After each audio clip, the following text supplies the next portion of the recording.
ఆంధ్రప్రదేశ్ రాష్ట్రంలో తెలుగుదేశం పార్టీ, జనసేన ఇద్దరు కూడా ఇద్దరి అధ్యక్షులు నారా చంద్రబాబు నాయుడు, పవర్ స్టార్ పవన్ కళ్యాణ్ ఇద్దరు కూర్చుని 2 రోజుల పాటు ఏకాంతంగా చర్చించుకుని లోక్సభ అభ్యర్థులు 25 నియోజకవర్గాల గురించి ఎటువంటి అభిప్రాయ భేదం లేకుండా ఏకాభిప్రాయంతో ఒక నిర్ణయానికి వచ్చేశారు. దీంట్లో జనసేనకు 2 సీట్లు, కాకినాడ జనసేన పోటీ చేస్తుంది. కాకినాడ నుంచి కాపు సామాజిక వర్గానికి చెందిన సానా సతీష్ కుమార్ పోటీ చేయబోతున్నాడు. 2వ సీటు జనసేన మచిలీపట్నంలో సిట్టింగ్ ఎంపీ కాపు సామాజిక వర్గానికి చెందిన వల్లభనేని బాలశౌరి, అది కూడా ఖరారు. కనుక 2 సీట్లు జనసేనకు. విశేషం ఏంటంటే ప్రస్తుతం వైఎస్ఆర్సీపీ పార్టీలో ఉన్న 4 సిట్టింగ్ ఎంపీలు తెలుగుదేశం పార్టీ తరపున పోటీ చేయటం, జనసేన తరపున పోటీ చేయటం విశేషం. ఆ 4 ఎవరంటే మచిలీపట్నం నుంచి సిట్టింగ్ ఎంపీ బాలశౌరి జనసేన తరపున పోటీ చేస్తున్నాడు. నరసరావుపేట నుంచి సిట్టింగ్ ఎంపీ లావు శ్రీకృష్ణదేవరాయలు అదే పార్లమెంట్ నుంచి పోటీ చేస్తున్నాడు. అట్లాగే ఒంగోలు లోక్సభ నుంచి ప్రాతినిధ్యం వహిస్తున్న మాగుంట శ్రీనివాసరెడ్డి, ఆయన తెలుగుదేశం పార్టీ తరపున పోటీ చేయబోతున్నాడు. ఇక నర్సాపురం సిట్టింగ్ వైఎస్ఆర్సీపీ ఎంపీ త్రిపుల రఘురామకృష్ణరాజు నర్సాపురం నుంచి పోటీ చేయబోతున్నాడు. అంటే జగన్మోహన్ రెడ్డి తనకున్న 22 మంది ఎమ్మెల్యేల్లో 4 వైఎస్ఆర్సీపీని వీడి తెలుగుదేశం జనసేనలో చేరటం అనేది ఒక విశేషం. ఇక బీజేపీ త్వరలో వాళ్ళు కలుస్తారు. ఒకవేళ ఏదైనా అనివార్య కారణాల వల్ల బీజేపీ తెలుగుదేశం పార్టీ జనసేనతో కలవకపోతే అప్పుడు ఎవరిని లోక్సభకు పోటీ చేయించాలనేది కూడా సూత్రప్రాయంగా నిర్ణయం తీసుకున్నారు. 99 పాళ్ళు భారతీయ జనతా పార్టీ తెలుగుదేశం పార్టీ జనసేనతో పొత్తులో ఉంటుంది. జనసేన అధినేత పవర్ స్టార్ పవన్ కళ్యాణ్, తెలుగుదేశం అధినేత చంద్రబాబు నాయుడు ఇద్దరు కూడా ఢిల్లీకి వెళ్ళి చర్చించిన తర్వాత అధికారికంగా లాంఛనంగా ప్రకటన వెలువడుతుంది. అయినా బీజేపీకి 4 సీట్లు కేటాయించడం, 2014లో 4 లోక్సభ సీట్లు ఇచ్చారు, మళ్ళీ అదే 4 సీట్లు ఇవ్వాలని నిర్ణయానికి వచ్చి ఒకవేళ ఏదైనా అడ్డుపడితే 4 సీట్లలో ఎవరిని పోటీకి దించాలనేది కూడా పవర్ స్టారు చంద్రబాబు నాయుడు చర్చించుకున్నారు. ఏదైనా కారణం వల్ల బీజేపీ పొత్తులో కలవకపోతే సిపిఐ వామపక్షాలు, CPI CPM, Bahujan Samaj party, ఈ పార్టీలు ఈ కూటమిలో చేరటానికి ఆసక్తి చూపిస్తున్నారు. వాళ్ళు ఒకవేళ చేరినా వామపక్షాలకి లోక్సభ సీట్లు ఇవ్వరు, కొన్ని అసెంబ్లీ సీట్లు ఇచ్చే అవకాశం ఉంది. కనుక ఏదైనా ఇటువంటి అనివార్య పరిస్థితుల్లో బీజేపీ ఒంటరిగా పోటీ చేద్దామని నిర్ణయం తీసుకున్నా దానికి కూడా సిద్ధపడి తెలుగుదేశం జనసేన ప్రస్తుతం పొత్తులో ఉన్నాయి. అలాగే జనసేన బీజేపీ కూడా పొత్తులోనే ఉన్నాయి. ఒకవేళ బీజేపీ ఒంటరి పోటీకి సిద్ధమైతే జనసేన బీజేపీతో పొత్తు తెంపుకుంటుంది. ఇప్పుడు 25 నియోజకవర్గాలు 2, కాకినాడ మచిలీపట్నం జనసేనకి, బీజేపీకి 4, విశాఖపట్నం, రాజమండ్రి, రాజంపేట, తిరుపతి. ఈ 6 పోగా మిగిలిన 19 లోక్సభ సీట్లలో తెలుగుదేశం పార్టీ పోటీ చేయబోతూ ఉంది. ఆంధ్రప్రదేశ్ రాష్ట్రంలో 25 లోక్సభల్లో 4 ఎస్సీ, 1 ఎస్టీ నియోజకవర్గాలు ఉన్నాయి. 4 ఎస్సీ నియోజకవర్గాలు అమలాపురం, బాపట్ల, తిరుపతి, చిత్తూరు, అరకు ఎస్టీ నియోజకవర్గం. ఇప్పుడు మనం నియోజకవర్గాలుగా తెలుగుదేశం పార్టీ చేసిన వాళ్ళ హోంవర్క్, వాళ్ళు ఏ విధంగా అభ్యర్థులను పరిశీలించి కొన్ని నియోజకవర్గాలకు ప్రకటించడానికి సిద్ధమయ్యారు. కొన్ని నియోజకవర్గాలను అభ్యర్థులను షార్ట్ లిస్ట్ చేసి వాళ్ళలో ఒకరికి సీట్ ఇవ్వడానికి నిర్ణయానికి వచ్చారు. రాజమండ్రి, మొట్టమొదటి రాజమండ్రి బీజేపీతో పొత్తు కుదిరితే రాజమండ్రి బీజేపీ పోటీ చేస్తుంది. ఇక్కడ బీజేపీ అభ్యర్థిగా సినీ నటి జయప్రద, ఆమె సమాజ్వాదీ పార్టీలో రాజ్యసభ సభ్యురాలుగా, లోక్సభ సభ్యురాలుగా, ఉత్తరప్రదేశ్లో ఆమె చాలా పాపులర్ నటే కాదు, రాజకీయ నాయకురాలుగా కూడా. అంతకుముందు ఆమె తెలుగుదేశం పార్టీ తరఫున ఆంధ్రప్రదేశ్ నుంచి రాజ్యసభకు కూడా ప్రాతినిధ్యం వహించారు.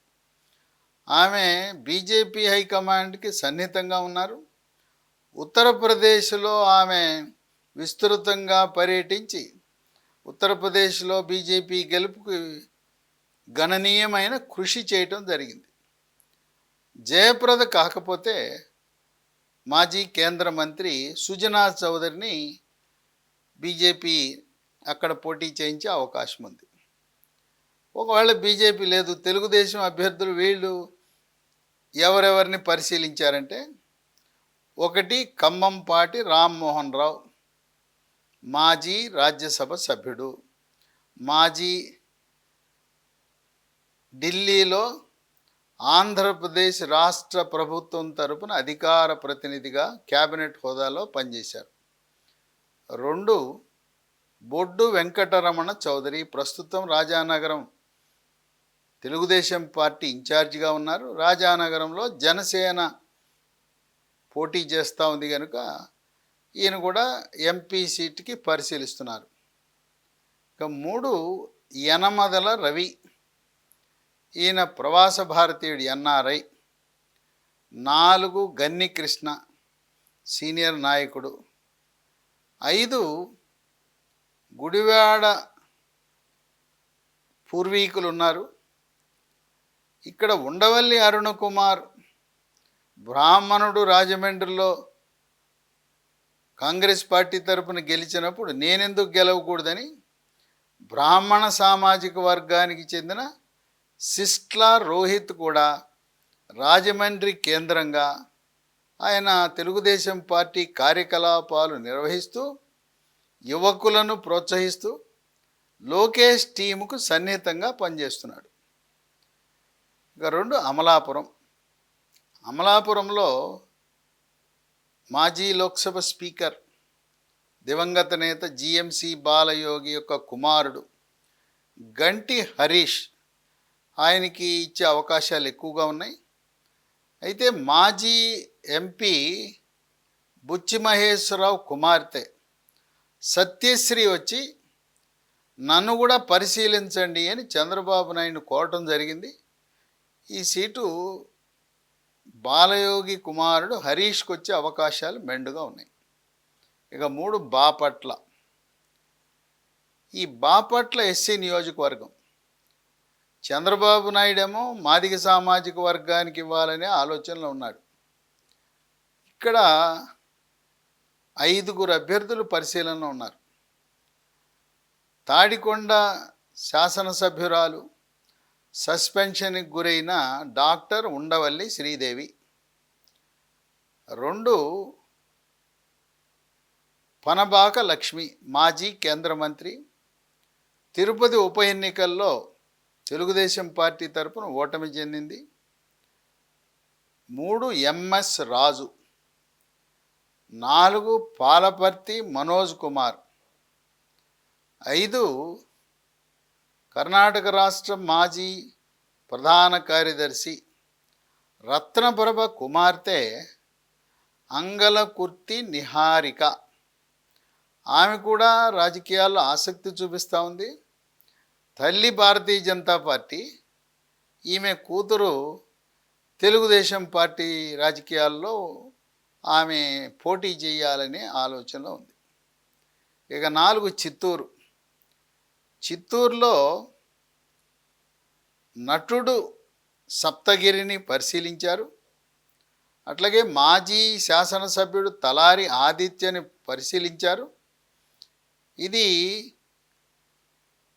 కోనేటి ఆదిమూలాన్ని వరించేలా కనపడతా ఉంది. ఆయనకి సీట్ ఇచ్చే అవకాశాలే మెండుగా ఉన్నాయి. ఇక 5 కడప. పాలిట్ బ్యూరో సభ్యుడిగా ఉన్న శ్రీనివాసులు రెడ్డి, మరొక అభ్యర్థి రితేష్ రెడ్డి. రితేష్ రెడ్డి ఎవరంటే బద్వేలు మాజీ శాసనసభ్యురాలు విజయమ్మ కుమారుడు. అదే నియోజకవర్గం నుంచి ప్రాతినిధ్యం వహించిన దివంగత నేత మాజీ మంత్రి, ఆయన పేరే బద్వేలు వీరారెడ్డి అంటారు. వీరారెడ్డి మనవడు. ఇంకొకటిగా చూస్తే నెల్లూరు జిల్లాలో మాజీ మంత్రి ఆనం రామనారాయణ రెడ్డికి అల్లుడు. ఈ రితేష్ రెడ్డి రామనారాయణ రెడ్డి కుమార్తె కైవల్యను వివాహం ఆడాడు. ఆ రకంగా 2 పక్కల, అటు నెల్లూరు ఇటు కడప, ఈ 2 పక్కల నుంచి కూడా చంద్రబాబు నాయుడికి అభ్యర్థన వచ్చింది. ఇది తుది నిర్ణయం తీసుకోవాల్సి ఉంది. ఇక 6 కర్నూలు. అక్కడ sitting MP doctor Sanjeev Kumar, ఆయన కూడా బీసీ సామాజిక వర్గానికి చెందిన వ్యక్తే. ఆయన్ని మళ్ళీ తెలుగుదేశం పార్టీలో చేర్చుకుని పోటీ పెడితే ఎలా ఉందని పరిశీలిస్తున్నారు. ఆయనతో పాటు డాక్టర్ పార్థసారథి, ఆయన దక్షిణ భారతదేశంలో ఇండియాలో దాదాపు 200 Partha dental and skin clinics నిర్వహిస్తున్నాడు. ఈయన ప్రముఖ దంత వైద్యుడు. ఆయన బోయ సామాజిక వర్గానికి చెందిన వ్యక్తి. అనంతపురం, కర్నూలు జిల్లాల్లో బోయ సామాజిక వర్గం వాళ్ళు 2 జిల్లాల్లో కలిపి దాదాపు 8 లక్షలు ఉంటారు. అందువల్ల పార్థసారథి పేరు, ఒకవేళ బీజేపీతో పొత్తు లేకపోతే పార్థసారథి పార్టీ మారి తెలుగుదేశం పార్టీ తరపున పోటీ చేస్తాడనే ఆలోచన ఉంది. అక్కడ పరిశీలనలో బస్తీ నాగరాజు, ఆయన కూడా ఉన్నాడు. ఇది డాక్టర్ సంజీవ్ కుమారా, డాక్టర్ పార్థసారథ, ఈ ఇద్దరి మధ్యలోనే ఉంది. వైఎస్ఆర్సిపి పార్టీ ఇప్పటికే మేయరు రామయ్యని ప్రకటించింది కనుక అక్కడ తెలుగుదేశం పార్టీ కూడా తప్పకుండా బీసీ సామాజిక వర్గానికే ప్రాతినిధ్యం వహించాలా అనే ఆలోచనలో ఉన్నారు. 7 నంద్యాల. గతంలో బైరెడ్డి రాజశేఖర రెడ్డి భారతీయ జనతా పార్టీలో క్రియాశీలకంగా ఉన్నాడు. ఆయన కుమార్తె డాక్టర్ శబరి, ఆమె కూడా బీజేపీలో చాలా చురుకుగా పనిచేసింది. మహిళా మోర్చాలో బాధ్యతలు నిర్వహించింది.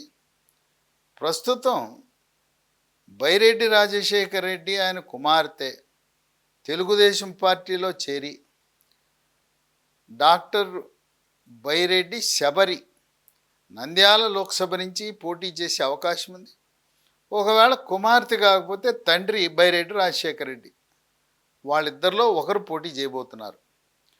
పరిశీలనలో విద్యాసంస్థల అధినేత కేవి సుబ్బారెడ్డి, అలాగే బెంగుళూరులో ఉన్న వ్యాపారవేత్త శివప్రసాద్ రెడ్డి, గోగిశెట్టి నరసింహారావు, వీళ్ళందరినీ పరిశీలించిన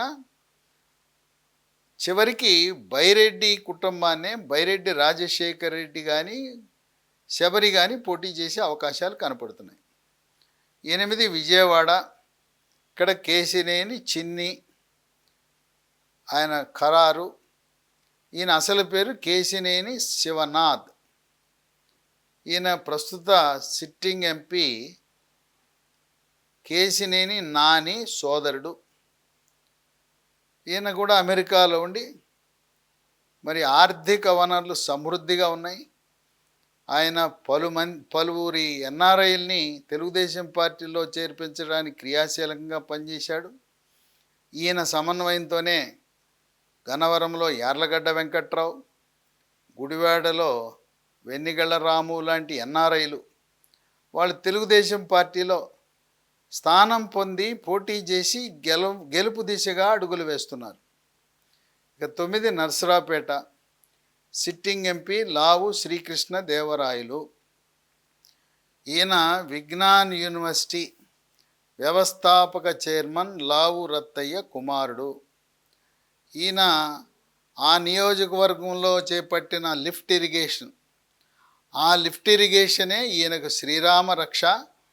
కులాలకు అతీతంగా, పార్టీలకు అతీతంగా ఆ పల్నాడు ప్రాంతంలో ఎవరి వల్ల కానిది స్వాతంత్రం వచ్చిన తర్వాత ఎవ్వరూ సాధించలేని కృష్ణానదిపై లిఫ్ట్ ఇరిగేషన్ని సాధ్యమయ్యేలా చేసి మరొక 2 సంవత్సరాలలో తాగునీరు, సాగునీరు పుష్కలంగా అందించగలిగిన ఆ లిఫ్ట్ ఇరిగేషన్ని సఫలీకృతం చేసిన లావు శ్రీకృష్ణదేవరాయలకి పెద్ద ఎత్తున ఆ పల్నాడు ప్రజలు పట్టం కట్టబోతున్నారని ఆ విశ్లేషకులు భావిస్తున్నారు.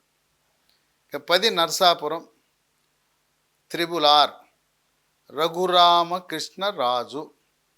ఈ నా నియోజకవర్గంలో 1,00,000 ఓట్ల మెజారిటీతో విజయం సాధించే అవకాశాలు కనపడుతున్నాయి.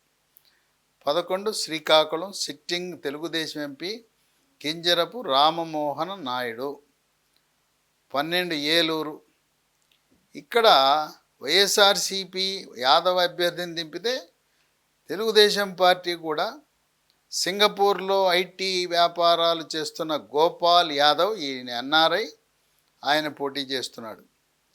13 హిందూపురంలో యాదవ సామాజిక వర్గానికి చెందిన తిప్పేస్వామిని పరిశీలించిన బీకే పార్థసారథిని పోటీలోకి దింపే అవకాశం ఉంది.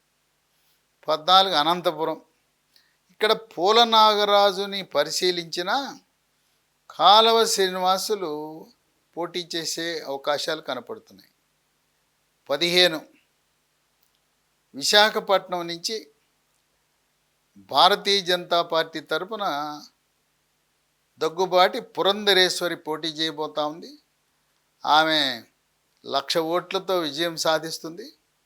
ఆమెకు కేంద్ర క్యాబినెట్లో మోదీ 3వసారి ప్రధానమంత్రి అయినప్పుడు 3వ క్యాబినెట్లో ఆమెకి స్థానం లభించబోతా ఉంది. గతంలో యూపీఏ ప్రభుత్వంలో కూడా కేంద్ర మంత్రిగా పనిచేసిన అనుభవం ఆమెకి కలిసి వచ్చే అంశం. వివాదాల జోలికి వెళ్లకుండా, గ్రూపులు లేకుండా పార్టీకి విధేయురాలుగా ఉంటూ ఆమె అందరి మన్ననలను పొందిన మహిళా బీజేపీ నాయకురాలు. 16 రాజంపేట. ఇక్కడ బీజేపీతో పొత్తు కుదిరితే ఇక్కడి నుంచి మాజీ ముఖ్యమంత్రి నల్లారి కిరణ్ కుమార్ రెడ్డి పోటీ చేయబోతున్నాడు. కిరణ్ కుమార్ రెడ్డి పోటీ చేసి ఇప్పటికే 2 సార్లు గెలిచిన పెద్దిరెడ్డి రామచంద్రారెడ్డి కుమారుడు మిథున్ రెడ్డిని ఓడించబోతున్నాడు. ఒకవేళ బీజేపీ రంగంలో లేకపోతే మాజీ ఎమ్మెల్యే బలిజ సామాజిక వర్గానికి చెందిన పాలకొండరాయుడు కుమారుడు సుగవాసి బాలసుబ్రహ్మణ్యం అభ్యర్థిగా ఖరారు చేశారు. 17 అనకాపల్లి. అనకాపల్లిలో ఒక బలమైన అభ్యర్థి బైరి దిలీప్ చక్రవర్తి, ఎన్ఆర్ఐ, పుష్కలంగా ఆర్థిక వనరులు. అయితే ఇక్కడ అభ్యర్థిత్వాన్ని చింతపల్లి అయ్యన్న పాత్రుడు కుమారుని, అలాగే బుద్ధా వెంకన్నను కూడా అనకాపల్లిలో పరిశీలించి దిలీప్ చక్రవర్తిని పోటీకి దింపే అవకాశం కనపడతాం. 18 గుంటూరు. ఇక్కడ ఎన్ఆర్ఐ పెమ్మసాని చంద్రశేఖర్, ఆయన కానీ భాష్యం విద్యా సంస్థల అధినేత భాష్యం రామకృష్ణ అంటారు. వీళ్ళిద్దరిలో ఎవరో ఒకరిని ఈ సీటు వరించబోతా ఉంది. 19 విజయనగరం. ఇక్కడ అశోక్ గజపతి రాజు పోటీ చేసే అవకాశం ఉంది. ఈయన లోక్సభకు పోటీ చేస్తే ఆయన కుమార్తె అతిథి ఆమె శాసనసభకు పోటీ చేస్తుంది. ఈయన గెలిచిన తర్వాత ప్రధానమంత్రి మోదీ ఈయన్ని ఆంధ్రప్రదేశ్ రాష్ట్రం నుంచి తెలుగుదేశం పార్టీ తరపున కేంద్ర మంత్రివర్గంలో స్థానం కల్పించబోతా ఉన్నాడు. ప్రధానమంత్రి మోదీ ఎంతో ఇష్టపడతాడు. అశోక్ గజపతి రాజు అంటే నీతివంతుడు, నిజాయితీపరుడు, మితభాషి, ఆడంబరాలు లేవు. ఆయన విధి నిర్వహణలో ఒక రాజకీయ నాయకుడి కంటే కూడా ఒక సచ్చీలుడైన నీతివంతుడైన అధికారిలా ప్రవర్తిస్తాడు. అందువల్ల అశోక్ గజపతి రాజు విజయనగరం నుంచి పోటీ చేస్తే తప్పకుండా గెలుస్తాడు. గెలిస్తే ఆయన కేంద్ర మంత్రివర్గంలో 2014 నుంచి 18 వరకు పనిచేసిన అనుభవం, ఆయన పనితీరు, ప్రధానమంత్రి మోదీ ఈయన పనితీరు చూసి మంత్రముగ్ధుడయ్యాడు. ఎక్కడా కూడా అవినీతికి దూరం, వివాదాలకు దూరం, అన్నీ కూడా నియమ నిబంధనలను అనుసరించి మాత్రమే ఆయన కేంద్ర పౌర విమానయాన శాఖను నిర్వహించారు. ఇక్కడ ఒకవేళ అశోక్ గజపతి రాజు పోటీ చేయకపోతే తూర్పు కాపు సామాజిక వర్గానికి చెందిన కిమిడి కళా వెంకట్రావు కుమారుడు రామ్ మల్లిక్ నాయుడు యొక్క పేరు పరిశీలిస్తున్నారు. 20 ఒంగోలు, నెల్లూరు, ఈ రెండు కూడా మాగుంట కుటుంబం పోటీ చేయబోతా ఉంది. మాగుంట శ్రీనివాసరెడ్డి కుమారుడు మాగుంట రాఘవరెడ్డి. తండ్రి ఒంగోలు నుంచి పోటీ చేస్తే కుమారుడు నెల్లూరు నుంచి పోటీ చేస్తాడు. ఒకవేళ తండ్రి నేను నెల్లూరు వెళ్తానంటే మాగుంట రాఘవరెడ్డి ఒంగోలులో పోటీ చేయబోతా ఉన్నాడు. ఈ విధంగా వాళ్ళిద్దరూ కూడా ఒంగోలు, నెల్లూరు నుంచి పోటీ చేయబోతా ఉన్నారు. ఇక 22 తిరుపతి. ఇక్కడ బీజేపీతో పొత్తుంటే కర్ణాటక రాష్ట్ర మాజీ ప్రధాన కార్యదర్శి రత్నప్రభ, మాదిగ సామాజిక వర్గం, ఆమె ఉప ఎన్నికలో కూడా పోటీ చేసి ఓటమి చెందింది. ఆమెకు దాదాపు బీజేపీ సీటు ఖరారు. ఒకవేళ బీజేపీ రంగంలో లేకపోతే అక్కడ పనబాక లక్ష్మిని రత్నప్రభ కుమార్తె అంగలకుర్తి నిహారికని పరిశీలిస్తున్నారు. ఇక్కడ ఈ తిరుపతిలో బీజేపీకి వెళ్తుంది. బీజేపీ త్వరలో అధికారికంగా చంద్రబాబు నాయుడిని, తెలుగుదేశం పార్టీని ఎన్డీఏ కూటమిలోకి ఆహ్వానించబోతా ఉంది. ఇక 23 అరకు. ఇక్కడ మాజీ వైద్యారోగ్య శాఖ మంత్రి కిడారి శ్రవణ్ కుమార్. ఈయన కిడారి సర్వేశ్వరరావు కుమారుడు. సర్వేశ్వరరావుని ఎమ్మెల్యేగా ఉండగా నక్సలైట్లు ఆయన్ని హత్య చేయటం జరిగింది. తండ్రి మరణం తర్వాత చంద్రబాబు నాయుడు ఎమ్మెల్యే సీట్ ఇచ్చి మంత్రి పదవి ఇవ్వటం జరిగింది. ఇక 24 మచిలీపట్నం. ఇది జనసేన వల్లభనేని బాలశౌరి. ఈ 2 సీట్లు ఏవైతే ఉన్నాయో కాకినాడ, మచిలీపట్నం ఇద్దరు కాపు వర్గం, కాపు సామాజిక వర్గం, ఇద్దరు బలమైన అభ్యర్థులు. ఈ 2 నియోజకవర్గాల్లో జనసేన, తెలుగుదేశం పార్టీ చాలా బలంగా ఉంది. జనసేన నిలబెట్టి ఇద్దరు అభ్యర్థులు కూడా విజయ బాటలో పయనిస్తూ ఉన్నారు. ఇక 25 కాకినాడ సానా సతీష్ కుమార్ కూడా ఆయన కూడా విజయ బావుటాన్ని ఎగరేసే పరిస్థితి ఉంది. ఈ విధంగా 25 నియోజకవర్గాల్లో ఎవరెవరిని పోటీకి పెట్టాలనేది పూర్తి చేశారు ఇద్దరు కూర్చొని. ఈ ఎమ్మెల్యేలు ఇద్దరు చెరొక ఇద్దరిని ప్రకటించడం వల్ల వివాదాలు చెలరేగటం వల్ల ఇక మీదట ఏది జరిగినా జనసేన అధినేత చంద్రబాబు నాయుడు ఇద్దరు కలిసి కూర్చుని వాళ్ళు మాట్లాడుకున్న తరువాత ప్రకటనలు వెలువడబోతున్నాయి. నాకు తెలవదు అనే మాట తెలుగుదేశం నుంచి కానీ జనసేన నుంచి ఇక మీదట రాకుండా చక్కటి సమన్వయంతో ముందుకు వెళ్ళాలనే ఆలోచనలో ఉన్నారు. ఈ 3 పార్టీలు తెలుగుదేశం, జనసేన, బీజేపీ 3 కలిసి పోటీ చేసి కనీసము 22 స్థానాలలో విజయం సాధించాలని, 22 లోక్సభ సీట్లను కైవసం చేసుకోవాలని, ఈ 22 సీట్లతో ఎన్డీఏలో భాగస్వామిగా ఉండాలని, 22 సీట్లు గెలిచి ఇద్దరు కేంద్ర మంత్రులు పురంధరేశ్వరి అట్లాగే అశోక్ గజపతిరాజు ఇద్దరు కేంద్ర మంత్రులు ఉంటే గత 5 సంవత్సరాలుగా వెనుకబడిన ఆంధ్రప్రదేశ్ ముందంజలోకి వెళ్ళటానికి, శ్మశాన వాటికగా మార్చబడిన అమరావతికి మళ్ళీ పునర్వైభవం, పూర్వవైభవం, ఢిల్లీని తలపించే రాజధాని నిర్మాణం చేయటానికి ఇప్పుడు ఆంధ్రప్రదేశ్ రాష్ట్రం అంటే గ్రామీణ, జిల్లా, పట్టణ, నగర ఎక్కడ చూసినా రోడ్డు అంటే గుంతల రోడ్డు. ఆంధ్రప్రదేశ్ ట్రేడ్ మార్క్ ఏదంటే గుంతల రోడ్డు. మొట్టమొదటి ప్రాధాన్యత కింద ఆ గుంతల రోడ్డులకు మోక్షం ఇచ్చి రోడ్లు నిర్మాణం చేసే కార్యక్రమాన్ని ప్రాధాన్యతా క్రమంలో చేపట్టాలని ఈ కూటమి జనసేన, తెలుగుదేశం, బీజేపీ విజయ దశలో, విజయ మార్గంలో, విజయ పదలో పయనిస్తుందని విశ్లేషకులు భావిస్తున్నారు.